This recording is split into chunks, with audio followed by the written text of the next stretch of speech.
All right, the Planning and Zoning Commission of Town of Florence, regular meeting will come to order. Today is March 15th. The time is 6 p.m. Mr. Harmon, would you take the roll, please? Yes, Mr. Chairman. Chairman Pranzo. Chairman. Present. I didn't hear your hand. I'm sorry. I don't think your mic is working. Well, maybe I'm just not close enough. Okay. Okay. Vice Chairman Frost. Commissioner Bell, I sent a note to you all, resigned earlier this week due to health reasons, and we'll be in the process of replacing him at our earliest convenience. Commissioner Schmidt. And Commissioner Chappelle. Present. We also have in attendance Council Liaison Hawkins and staff Larry Harmer. You have a quorum. Thank you, sir. Please stand for the Pledge of Allegiance. I pledge allegiance to the flag of the United States of America and to the republic for which it stands, one nation, under God, indivisible, with liberty and justice for all. Okay, first item of business.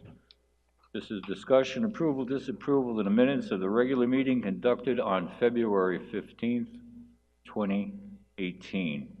Open up to the commission for any comments. I have one. I've been doing this a long time, and we have fought back and forth on the quality and accuracy of the minutes of this meeting. And I have to say, who's ever doing the minutes now, please don't lose them. These are probably the best minutes I've ever seen for the amount of years I've been doing this. So compliments to whoever that is on the other end. Thank you, Mr. Chairman. May I have a motion, please? I move that we accept the minutes of February 15, 18 as submitted. I'll second. I have a motion by Commissioner Schmidt, second by Commissioner Frost. All those in favor? Aye. All those opposed? Motion carried. New business, design review for Gila River Center comprehensive sign plan, PZ 1815DR. This is for approval or disapproval.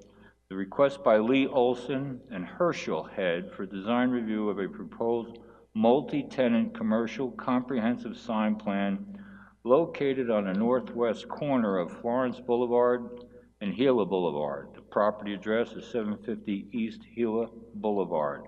Mr. Harmon, do we have a presentation? Yes, sir, Mr. Chairman, members of the commission. I'll try to keep this brief.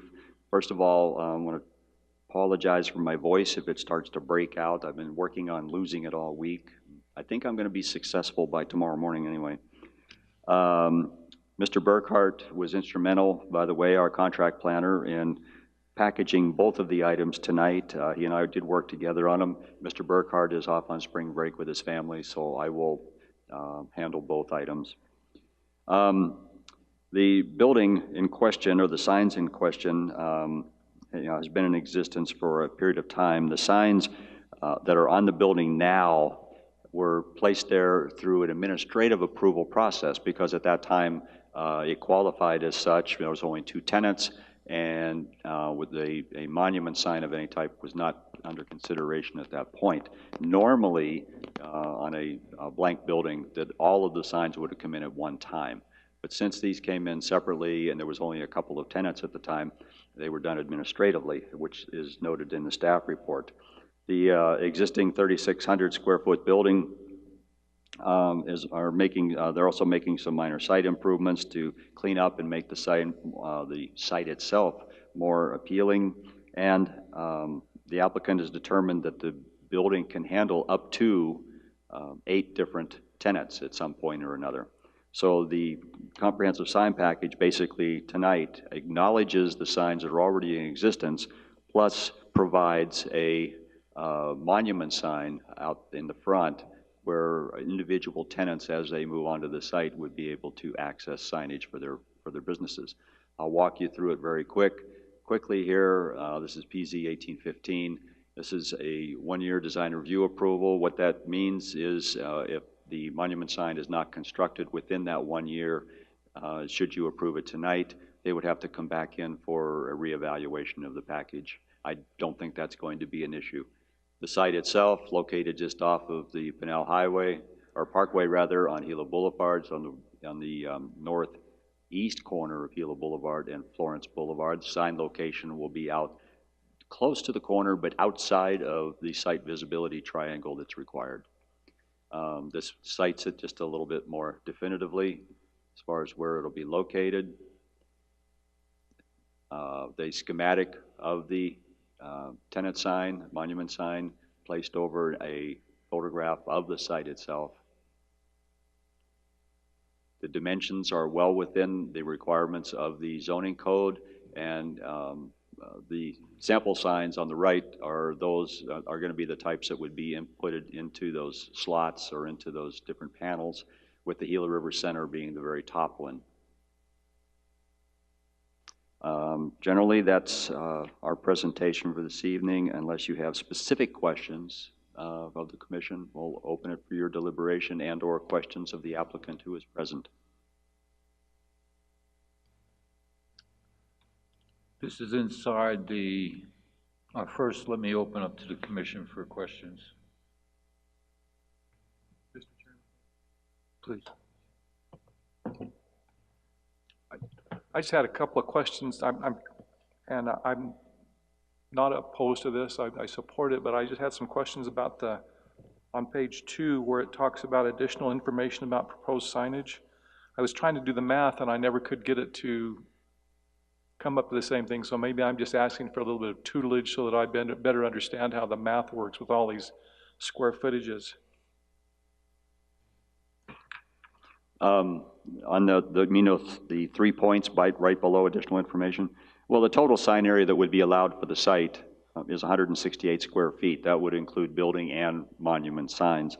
And so far, 40 square feet has been permitted. Those are the wall-mounted signs that already exist on the site. The proposed sign on the monument sign is 76.5 square feet. So those added together leaves, I need to back up myself. I'm sorry, I am not feeling well, so I've got to get through this. The total sign area permitted to date has been 40 square feet, and the proposed sign area for the rest of the site would be 76.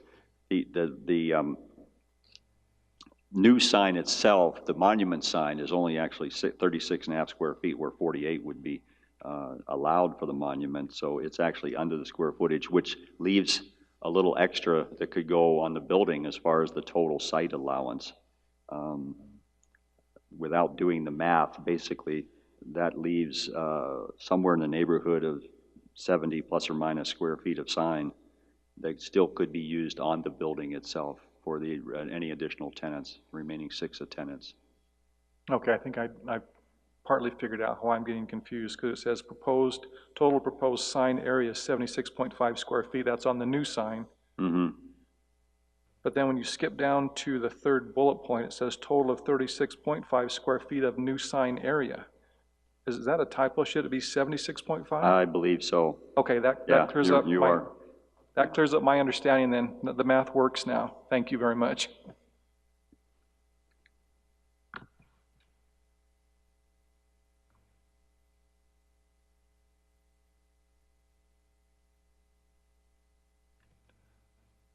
Just a quick question. A year or two ago, we worked very hard to put together a new sign code. Has that sign code been adopted by council? Okay, so I believe when I read on the website it said pending adoption or something of that nature. Maybe I was looking in the wrong place.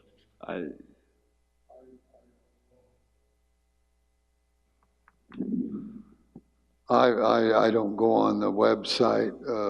I'm not a computer literate person, so I do everything on paper. I can find out though, but I'm 99% sure that We've got, yeah, we okayed the new sign code. I thought we did too, but when that popped up, it made me think, Well, I'll pass that on and have them check it and update it if that's incorrect. thank you, sir. The other thing I wanted to ask you about is the location of the sign. Do we have any problem with setback, right-of-ways, anything of that nature? Not at this location, Mr. Chairman. We've looked at that and we feel comfortable. Yes. Good. Do we have any other questions from the commissioners? May I have a motion, please? Your mic. I'll make the motion that we approve this as presented. I second that motion. We have a motion by Commissioner Schmidt, second by Commissioner Schapel to approve PZ 1815 DR. All those in favor? Aye. Aye. All those opposed? Motion carried. Under new business, Town Core Infill Incentive for the residential property located at 76 North Center Street, PZ 1817 INF. This needs to be a pen and ink change to the agenda. This is not for approval or disapproval. This is for a recommendation to council. Correct. This is a request by the town of Florence on behalf of the property owners, Robert and Tamara Lyon, to utilize the Town Core Infill Incentive Plan by recommendation to the town council on the sale of right-of-way and limited deviations from development standards for the property described as Pinell County Assessor Parcel Number 200-50-0660. Mr. Harmon, do we have a presentation, please? Yes, Mr. Chairman. I will try to work through this. There's a lot of nuances to this particular request, and I think the ultimate outcome of our recommendation is very positive on behalf of the Lions and this project. There are several things going on. First of all, this is in the downtown, Old Town area. It's not within the historic district. However, there are many economic development type arguments that could be placed on the property from the general plan, things related to the historic district, things related to redevelopment area.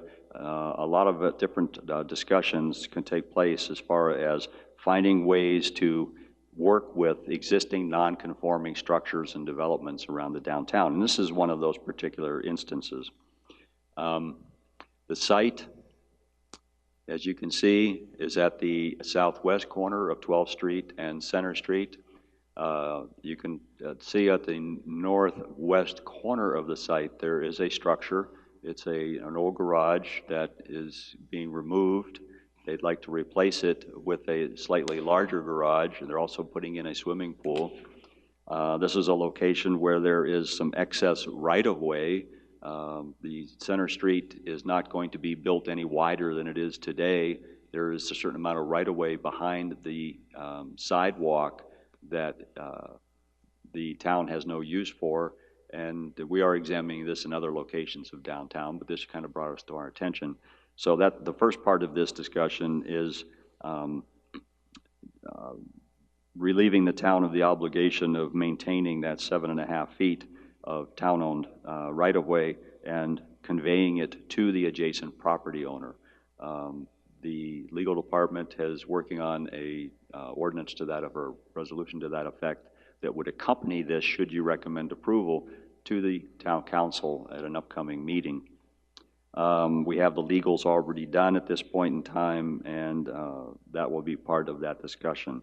The existing building is the house itself. It encroaches into the street side yard setback, which would normally be 12 feet. It's grandfathered. It's an existing structure, as long as it meets the applicable building and fire codes. The existing 5-foot masonry wall encroaches into the required front yard, which is along 12th Street because of that's the narrowest street adjacent to the property. Setback is typically 20 feet. in that location. The proposed 1,470 square foot accessory building, there was also a request to allow it to encroach into the front yard setback. We examined the general area, not necessarily directly adjacent to this property, but in some of the areas within the next few blocks, and there are routinely buildings, garages, structures of different types encroaching into that front yard setback or street side yard setback.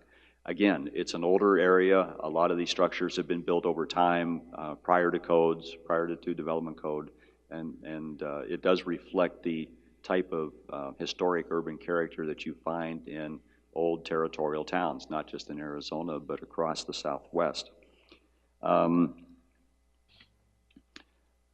We compared this to, as I said, the downtown commercial zoning district, the redevelopment plan, the town core infill incentive plan, and the adaptive reuse program, and feel generally that allowing these setback variations, which you can do without, this is a process of doing this without necessarily going to a major variance. And the downtown infill is there to promote improvements on properties that will stabilize the property value, and stabilize the neighborhood characters where they will go.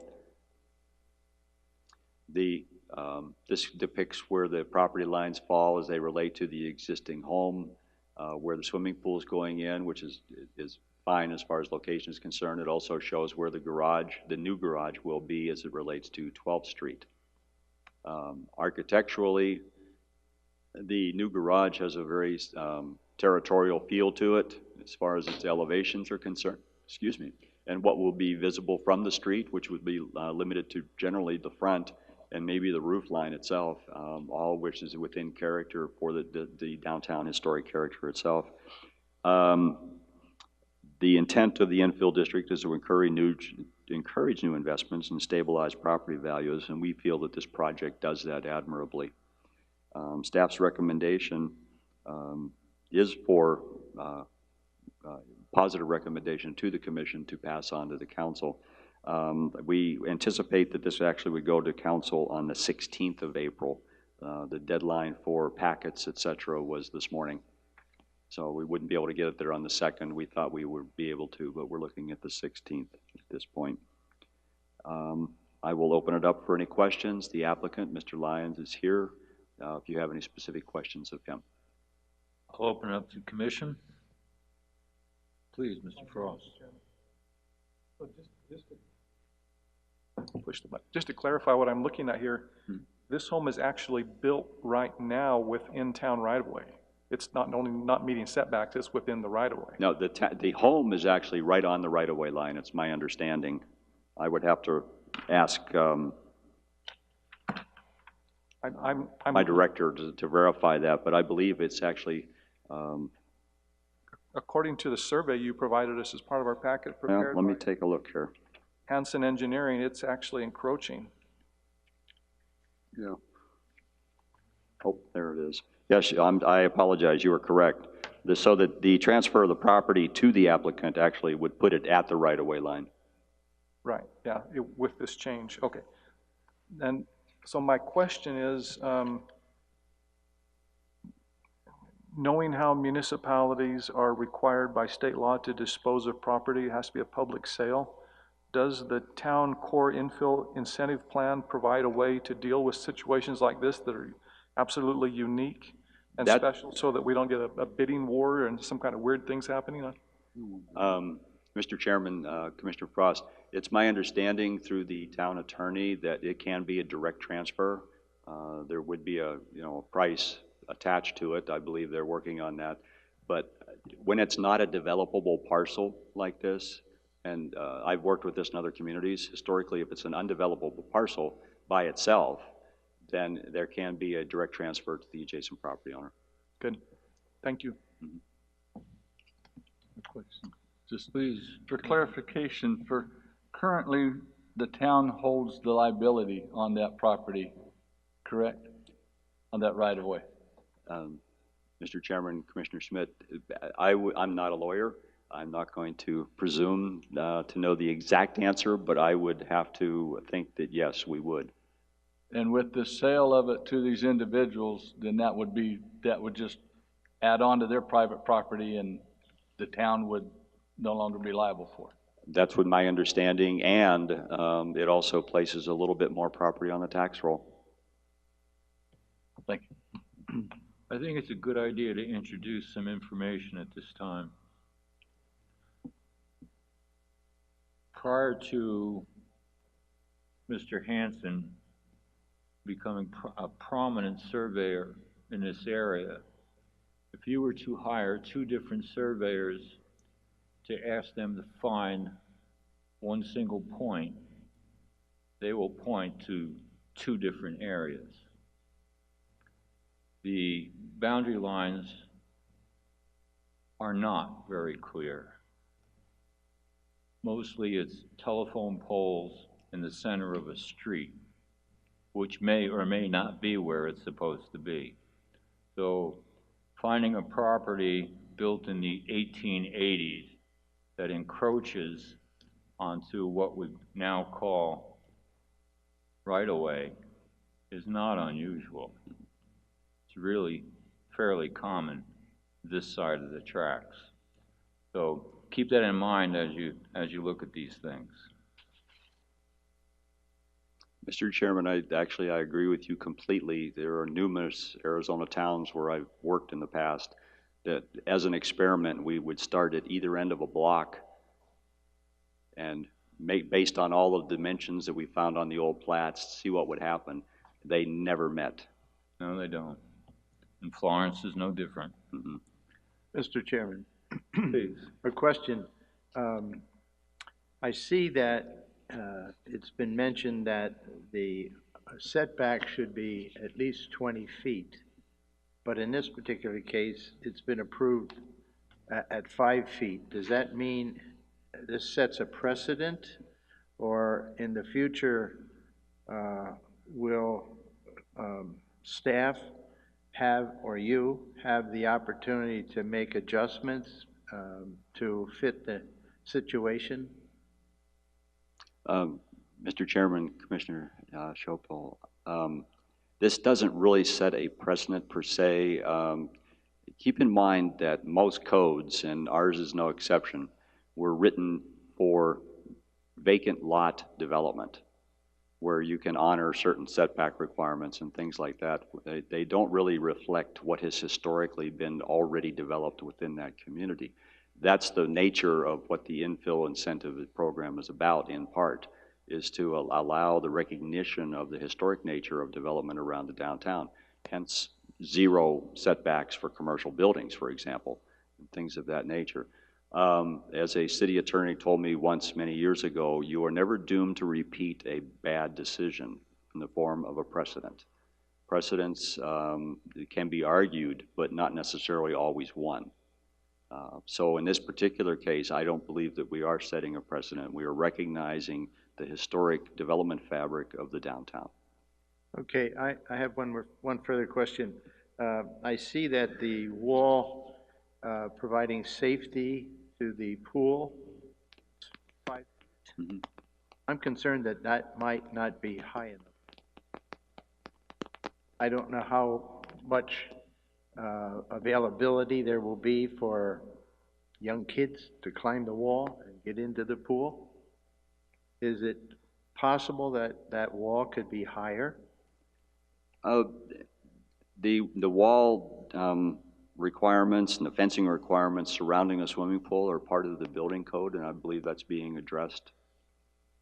I don't know whether it needs to be any higher from that standpoint or not. Also, you're talking about a solid CMU or concrete wall, which is not not that easy to climb, not like a chain link fence where there are toe holds and things of that nature.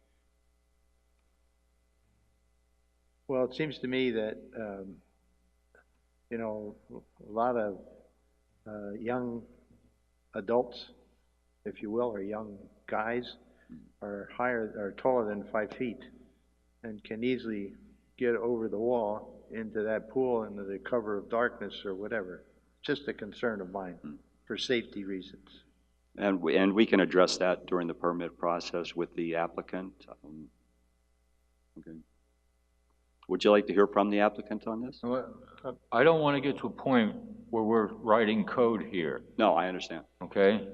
And I understand the concern. We're not writing code, and we're not asking the applicant to do more than code Okay. at this time. Okay? Okay. I don't disagree. It's just that I don't want the commission getting involved in enforcing code. It's not our business.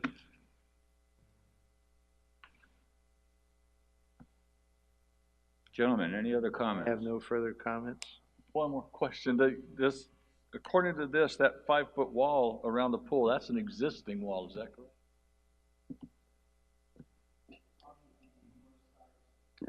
On the north side, it's existing?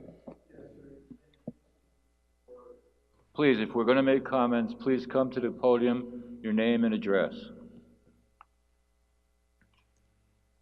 Robert Lyon, 76 North Center Street, Florence, Arizona. Okay. That wall was existing, sir, since I purchased the property. I think it's probably been in existence since Maggie Vasquez owned that property. I've been coming down here for about 35 years. Mr. Harmon, is his mic on? Yes. It is? Is there a button? I don't. No, just Wow. speak right Okay, into it. this sounds great. That's better. Okay, sorry. That wall has been existing, to my knowledge. I mean, I can't put my finger on it, but I've been coming to Florence for over 35 years, and that's the Vasquez property. Now, in relation to the north wall, it is 5 foot. The wall on would be the east side. The wall on the east side right now is 6 foot. So I intend to raise the back wall as well. So, and I believe, from what I've been told, it's got to be, I'm meeting all the requirements and will that are necessary to have a pool and keep children out. I have a sliding lock gate. I have the other one that's already swinging that was, it's approved for that. Okay, thank you. Sir? Thank you, sir. Thank you. Do we have any other questions or comments from the commissioners? No comment. May I have a motion, please? Make a motion to forward to the mayor and council a favorable recommendation for this case, PZ-18-17 I second that motion. I have a motion by Commissioner Schmidt, second by Commissioner Schappel to, I'm sorry? Frost. Oh, you made it. I'm sorry. Commissioner, I have a motion by Commissioner Frost, second by Commissioner Schappel. Hearing aids will do that to you. To recommend approval to the town council. All those in favor? Aye. Aye. All those against? Motion carried. Give me a minute, gentlemen. I've lost a piece of paper. Okay. Call to the public. Call to the public. For public comment on issues within the jurisdiction of the Planning and Zoning Commission, individual commission members may respond to criticisms made, may ask staff to review a matter raised, or may ask that a matter be put on a future agenda. However, members of the commission shall not discuss or take action on any matter during an open call to the public unless the matters are properly noticed for discussion and legal action. Do we have any public comments? I will close. Call to the public, open to the commission, current events only. I have one comment on current events. Whoever organized that antique car show on the 17th of last month deserves a big pat on the back. Oh, it was great. That was a great car show. Talking to the merchants on Main Street, they had their usual Saturday staff on, and it was not enough. So, great job by the people in charge. Yeah, we had numerous people that were rave reviews on it. Next year, we're thinking of adding more to it. Maybe some entertainment and possibly some arts and crafts along with it A little music could be nice. Yeah, music, right. Yeah, that's what I was saying. Entertainment, music. That's what I meant when I said entertainment. But yeah, music. No, and then we've been really blessed this year on the weather on all of our events. It's just been amazing. Every event we've had, the weather's been gorgeous. And in the past, as you know, you've been here, it's either sprinkling or it's winds blowing or, Yeah, or a we competing have event. lucked out on every major event this winter and we're really happy about it. Great. Well, good job by everybody. And there were quality vehicles there, and I think it was 135, I think, or 125, I forget. It was a big number. But there was a whole Main Street. Great people. Yep, it was. Okay, I'll close to the commission. May I have a motion for adjournment? Second. I have a motion by Commissioner Schmidt, second by Commissioner Frost to adjourn. All those in favor? Aye. All those opposed? We are adjourned.